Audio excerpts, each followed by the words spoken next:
Pray with me. May these words that I speak be grounded in my soul, encouraged by the God Spirit in me. And may these words that you hear be captured by your soul, enlivened by the God Spirit in you. Amen. I'm wondering if any of you remember the Flip Wilson show from the early 70s. Yeah, a few people do.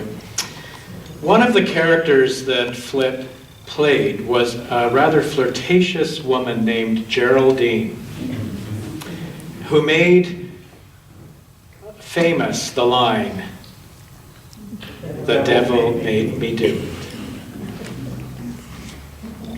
I personally don't believe there is a devil in some kind of being form, an evil force at work in the world. In the same way that I don't believe that God is a being that is a force at work in the world in a personified way. I do believe that the entire universe is the body of God in some sense, and that the Spirit of God, the Spirit of love, is present and at work in all things. Evil, for me, is the absence of love, or a turning away, an intentional turning away from the God presence. So despite the first century Mediterranean view that good and evil spirits were active around them and often in them, I need to see this story of temptation in the wilderness that we just heard read in a different way. It is, for me, the story of the very human, ongoing struggle within our being, within our soul, to choose the way to live, the way to be in the world. The season of Lent, it seems to me, needs to be rooted in this understanding, in this struggle to live well. The reality is that the Spirit of God is present in every part of the cosmos. And the Spirit of God is present in every soul, every single soul, because we are also part of the universe. And so it is, for me, the witness and the experience of love that becomes the way to discern the God presence in our midst and in our lives.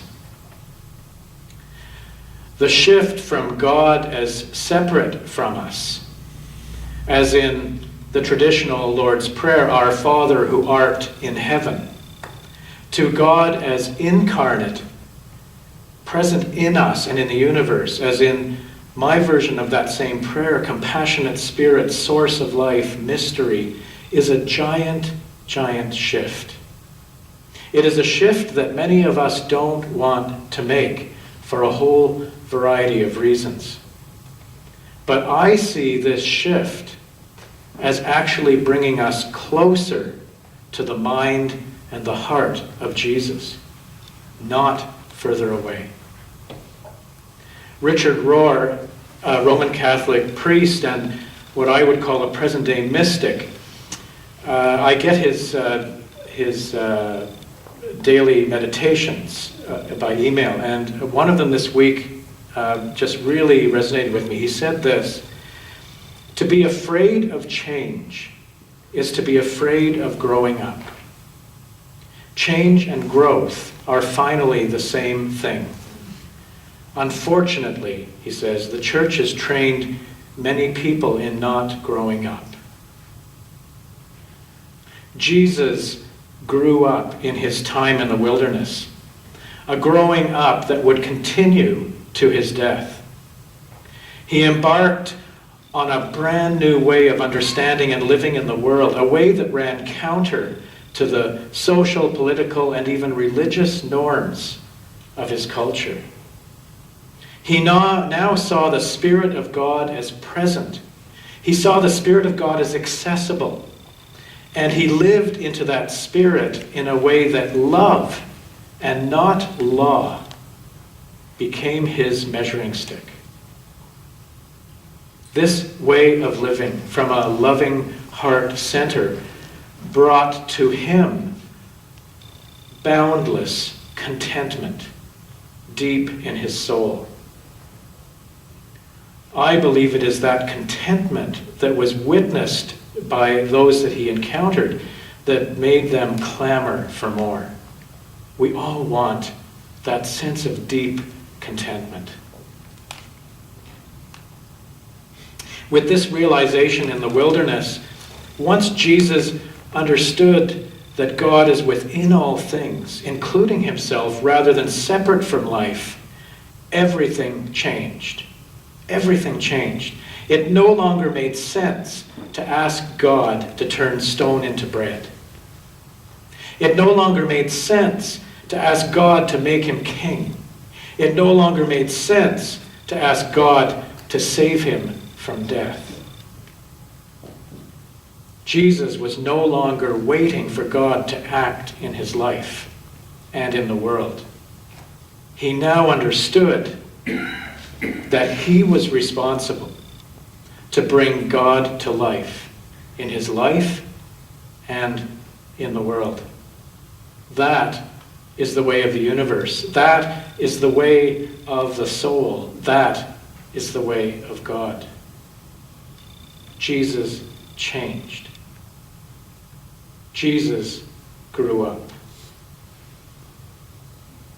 Jesus now knew that life was about embracing the God presence, the presence of love in his soul, and honoring that same God presence in every other and in all of creation. This is a much harder Jesus to follow, which is probably why the church opted for a God and a Jesus removed from us. You see, a deeply human Jesus, where the Spirit of God is incarnate within him, means that I have, oh God help me, the same potential to live like he did. There is no point waiting for God to show up. I have to choose to live the God presence, the presence of love in me. And that, of course, means ongoing change. It means I have to grow up. And that, I realize, is what I want for my life. To grow up in my faith, to grow into a deeper and deeper and deeper commitment to God. That is why I need a community. That is why I need you. A community that also wants to grow up. Just imagine what might happen if we committed to living just a little more like Jesus did.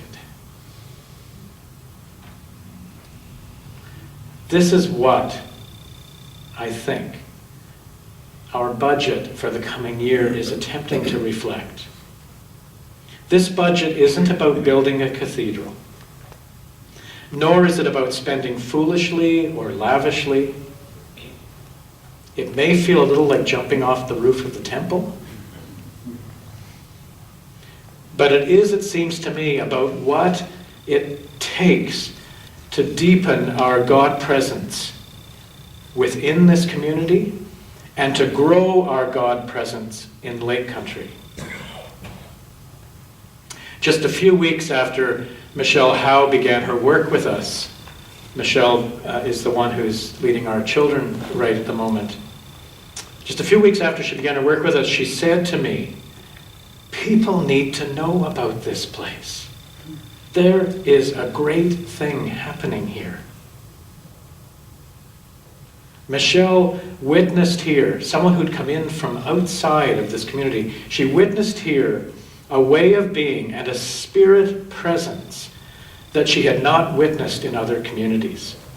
And she loved what she saw. She is excited to be here. Our congregational meeting today is calling us to meet the Spirit in the wilderness, to meet the Spirit in the unknown future. Our purpose, I believe, is to determine faithfully and prayerfully as a community where the Spirit of God is calling us. And to commit wholeheartedly to that call once we have clarity about what it is we need to be. The church of the 21st century, if it is to survive, and more importantly, if it is to be relevant in its survival, ironically, needs to reclaim the mission of Jesus. To reclaim that mission. A mission that has been sidestepped to a large extent for centuries. Flip Wilson's show ended after 4 seasons. The notion that the devil made me do it also needs to end.